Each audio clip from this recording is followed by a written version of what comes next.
YCP ప్రభుత్వం పరిపాలన కూడా అధ్వానంగా ఉంది. దాని మీద ఒకసారి ఈయనేమో సౌమ్యుడు మంచివాడు, ఈయన సానుభూతి ఉంది. ముందుసారి దగ్గరికి వచ్చి ఓడిపోయారు మన నానాజీ గారు. ఈయనకు ఒక అవకాశం ఇచ్చి చూద్దామని నిర్ణయించుకున్నాం. ఒకసారి అవకాశం ఇవ్వాలని. మరి కురసాల కన్నబాబు గారు 2 టర్ములు చేశారండి. ఒకసారి టీడీపీ టర్మ్లో చేశారు, ఒకసారి ఏమో వైసీపీ టర్మ్లో చేశారు. అసలు అభివృద్ధి ఏమైనా జరిగిందంటారా కాకినాడ రూరల్ నుంచి? రూరల్గా అభివృద్ధి ఏం చేయలేదు ఆయన. మళ్ళీ ఆయన ముందు పిలిచి ఎత్తిపోరు చేశారు. మరి ఇప్పుడు కూటమిలో ఈయనకు వచ్చింది. Vasavi online services. మా వద్ద పాస్పోర్ట్ వీసా సర్వీసెస్ కలవు. వీసాలో 99% అప్రూవల్ సక్సెస్ రేట్ ఉంది. Please contact 8019482544. ఈయన యత్నం కానీ ఆయన అయితే అభివృద్ధి అయితే ఏం చేయలేదండి. చేయలేదు. రాష్ట్రం పరంగా అసలు పరిస్థితులు ఎలా ఉన్నాయి ఏంటండి? మీ అభివృద్ధి ఏమైనా జరిగిందా? ఈ ఉచిత పథకాల మీద ఎక్కువ ప్రచారాలు జరుగుతాయి, మీకేమనిపిస్తుందండి? జనరల్గా అందరికీ అదే, ఆయన అభివృద్ధి ఏం చేయలేదు. ఆయన అభివృద్ధి అంతా శూన్యం. ఉచిత పథకాలు మాత్రం ఘనంగా చేశారు. అదే వస్తుందని ఆయన ఆశిస్తున్నాడు. కానీ అభివృద్ధి లేనిదన్నది యువత అంతా కూడా ఆయన మీద యాంటీగా ఉన్నారు. ఈసారి ప్రభుత్వం ఏం సరే ప్రభుత్వం మారాలి. ఒకసారి అవకాశాన్ని వచ్చారు, ఆయన ఏమీ చేయలేదు. ఆయన నుంచి బట్టలు నొక్కుతూ డబ్బులు వేస్తాం, ప్యాలెస్ నుంచి బయటకు రాకపోవడం.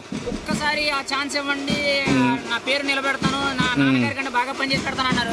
అసలు ఆయన కన్నా బాగా పనిచేశారు అనుకున్నారా, లేకపోతే ఆయన కన్నా అసలు కనీసం ఆయనతో సమానంగానే చేశారు? ఎవరు? రాజశేఖర రెడ్డి గారితో ఆయన కంటే ఎక్కువగా కదా, ఆయనతో సమానం కూడా చేయలేదు ఈయన. ఆయన దాంట్లో 25% కూడా చేయలేదు ఈయన. రాజశేఖర బిడ్డ ఏదో చేస్తాడని చేసాం, కానీ రాజశేఖర రెడ్డి చేసిన పరిపాలనలో ఈయన 25% కూడా చేయలేదు.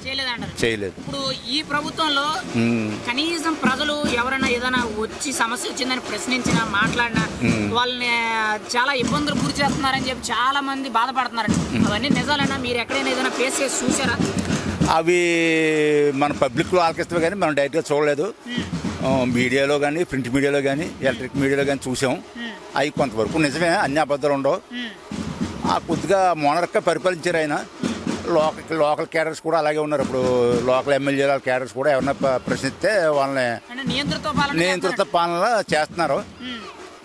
అదే మళ్ళీ ఇంకోసారి వస్తే ఇంకా అధ్వానంగా ఉంటుందని ప్రజలు మార్పు కోరుకుంటున్నారు. ఇప్పుడు ఈ 5 ఏళ్ల పరిపాలనలో రాష్ట్రం అంతా సర్వనాశనం అయిపోయిందని కొంతమంది చెప్తున్నారండి. యువతకు మినిమం ఒక ఉద్యోగం కూడా ఇవ్వలేదని చెప్తున్నారండి.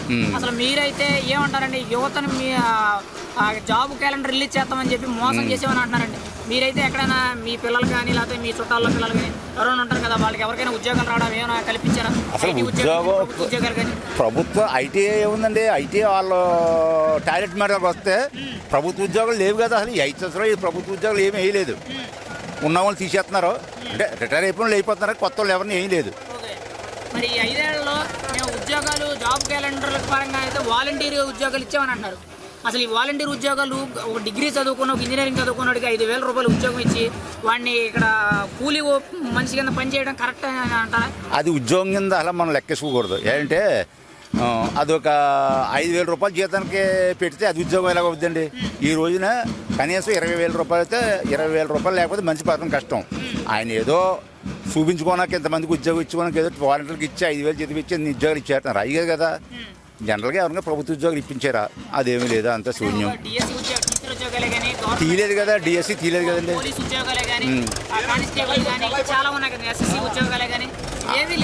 ఏమీ తీయలేదండి. ఈయన ఏదో వాలంటీర్లకు ఇచ్చారు, అవే ఉద్యోగాలు చెప్పుకుంటున్నారు ఆయన. అసలు ఈ వాలంటీర్ వ్యవస్థ అనేది కరెక్టే అనుకున్నారు మీరైతే? వాలంటీర్ వ్యవస్థ కరెక్టే, అందులో తప్పు లేదు. అది పెడతారు ప్రజలకు మేలే. కానీ దాన్ని ఆయన సొంతానికి వాడుకుంటున్నారని ఇప్పుడు ప్రచారం జరుగుతుంది. పార్టీ పనులకు ఎక్కువ వాడుకుంటున్నారు, పార్టీ కార్యక్రమాలకు ఎక్కువ వాడుకుంటున్నారు, పార్టీకే సపోర్ట్ చేస్తున్నారు, వాళ్ళు ప్రజలకు పని చేసి లేదని అంటారు. మీరైతే ఏమనుకుంటున్నారు? ఫస్ట్లో చేసారు ప్రజలకు పని, తర్వాత ఏంటంటే ఆయన మేము ఉద్యోగాలు వేసి మాకు ఇచ్చిన పార్టీకి వాడుకుంటున్నారు. కానీ వ్యవస్థ అయితే మంచిది. అది వాలంటీర్ వ్యవస్థ అయితే మంచిదే. అది ఒకవేళ అది వ్యవస్థ మంచిదే అని అన్నారు కదా, ఒకవేళ మీరేంటంటే జనసేన బీజేపీ కూటమి వస్తే వాళ్ళకి న్యాయం చేస్తుంది అనుకుంటారా? చెయ్యాలి, మరి వాళ్ళు చేస్తేనే న్యాయం చేసినట్టు అవుద్ది. 5,000 రూపాయలు పెద్ద లెక్క కాదు. పైగా ప్రజలు చాలామంది సుఖపడ్డారు. ఇదివరకు పంచాయతీకి వెళ్ళడం, సెక్రటరీ గారు లేరంటాం, మళ్ళీ ఇంటికి రావడం, మళ్ళీ వెళ్ళడం, ఈవో గారు లేరంటాం, చాలా ఇబ్బంది పడేవారు. ఈవేళ ఈ వాలంటరీ వ్యవస్థ చూసినా అది మనకేం లేదు. ఓకే ఇక ప్రతిదీ కూడా వాళ్ళే మన ఇంటికి వస్తారు, మన ప్రాబ్లం చెప్తే వాళ్ళ ఆఫీస్కి వెళ్ళి చేయించుకొస్తున్నారు. అంచేత అది మంచిదే వ్యవస్థ, అయితే మంచిదే మంచిదే. అంటారు. కానీ ఏంటంటే వాళ్ళకి వాళ్ళని దుర్వినియోగం పంచుకుంటున్నారు. వాళ్ళంటే పార్టీ పని చేయించుకుంటున్నారు. ఓకే అది ఈ ప్రభుత్వం వచ్చినా కూడా దాని అమలు జరుగుతుంది. ఇంకా జీతం కూడా పెంచుతారు వీళ్ళు, ఇస్తారని అంటారు. పెంచుతారు. Final 10,000 చేస్తారన్నారు కదా చంద్రబాబు గారు. 10,000 చేస్తానంటారు. ఓకే. ఇప్పుడు ఫైనల్ గా కాకినాడ రూరల్ ఎమ్మెల్యే కింద ఎవరు కావాలనుకున్నారండి మీరైతే? మేమైతే 90% ప్రజలందరూ కూడా నానాజీ గారే కావాలనుకుంటున్నారు. నానాజీ గారికి ఒక ఛాన్స్ ఇస్తానంటారు. ఒక ఛాన్స్ ఇస్తారు. మరి మెజారిటీ ఎంత ఎక్స్పెక్ట్ చేస్తున్నారండి? అయితే 20,000 అండి. 20,000 పై వచ్చి కానీ అంటారు. పైచీలకి అదే 20,000 అటు ఇటు సుమారుగా ఒక 20,000 ఓట్లతో గెలొచ్చు. ఒక 20,000 ఓట్లు అయితే నానాజీ గారే గెలుస్తారు ఖచ్చితంగా. ఇప్పుడు మరి ఎంపీ అభ్యర్థి కింద చలమలశెట్టి సునీల్ గారు వైసీపీ నుంచి, ఎంపీ అభ్యర్థి ఏమో తంగెళ్ళ శ్రీనివాస్ గారు పనిచేస్తారు. మరి ఎవరు గెలిస్తే బాగుంటుంది అనుకున్నారు మీరైతే?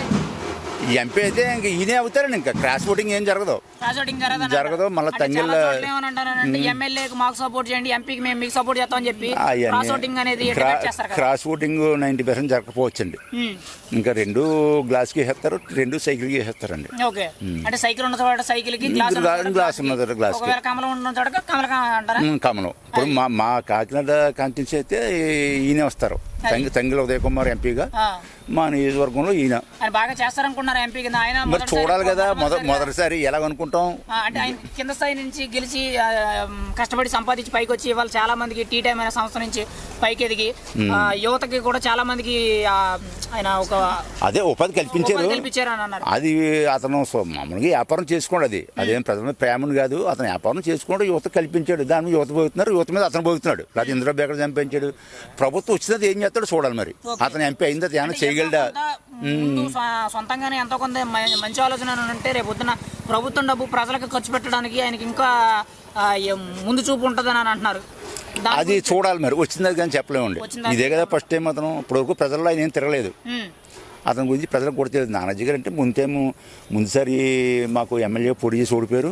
అంతకుముందు అదేదో హస్తకాల చైర్మన్ అది చేశారు. ఆయన రాజకీయ అనుభవం ఉంది, ఆయన చేస్తారని నమ్మకం ఉంది. ఉదయ్ కుమార్ గారు మరి ఇప్పుడు ఎంపీగా నిలబడుతున్నారు. ఆయన గెలుస్తారని అనుకుంటున్నాం. గెలిచిన తర్వాత చూడాలి ఆయన ఏం చేస్తారో చూడాలండి. ఫైనల్ గా మీ ఎమ్మెల్యే గారు అయితే నానాజీ గారు, ఎంపీగా అయితే ఉదయ్ కుమార్ కి ఛాన్స్ ఇస్తారు.